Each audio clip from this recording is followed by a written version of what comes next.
Isa, ang sumpa ng Bakunawa. Sa maliit na nayon ng pangingisda ng San Lucas, ang buwan ay naglalaho tuwing gabi.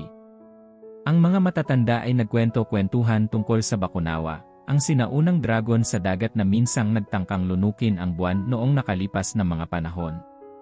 Sinabi na kung ang Bakunawa ay nagutom ng sapat, ito ay babalik at magdadala ng walang hanggang kadiliman.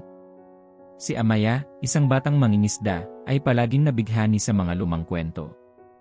Ang kanyang lola ay nagsasalita noon tungkol sa Bakunawa na parang totoo, nagbabala sa kanya na huwag pumunta sa pinakamalalim na bahagi ng dagat. Ngunit nang tuluyang naglaho ang buwan isang gabi, walang ibang nagawa si Amaya kundi hanapin ang nilalang sa bahagi ng karagatan. Gamit ang alindog na gawa sa asin sa dagat at anting-anting ng mga perlas, nakipagsapalaran si Amaya sa dagat. Sa loob ng maraming araw, hinanap niya, kahit sinuong nito ang mga malalakas na bagyo at iniiwasan ang mga whirlpool, hanggang sa marating niya ang kailaliman, kung saan ang tubig ay kasing itim ng gabi. Doon, nakita niya ito, isang napakalaking anino na nakatago sa ilalim ng dagat.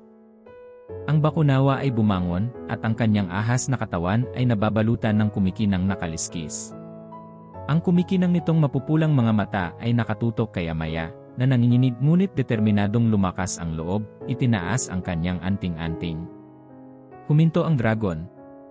Hindi ako naparito upang makipag-away, sabi ni Amaya, ang kanyang tinig ay halos hindi humigit sa isang bulong. Naparito ako upang mag-alok sa iyo ng isang bagay na mas mahusay kaysa sa buwan. Naintriga, nakinig ang Bakunawa. Umawit si Amaya ng isang lumang oyay, isang maalamat na awitin mula sa itinuro sa kanya ng kanyang lola. Habang kumakanta siya, tumahimik ang karagatan at mas kumikinang ang mga bituin. Ang dragon, nakaramdam ng pagkahilo sa mahika ng kanta, at dahan-dahang lumiit, nagiging isang maliit, kumikinang na perlas.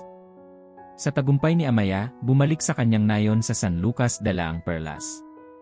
Nang ilagay niya ito sa dambana ng nayon, ang buwan ay bumalik sa langit, at ang gutom ng Bakunawa ay nabusog magpakailanman, ang kakayahan nito ay natatakan sa awit ng dagat.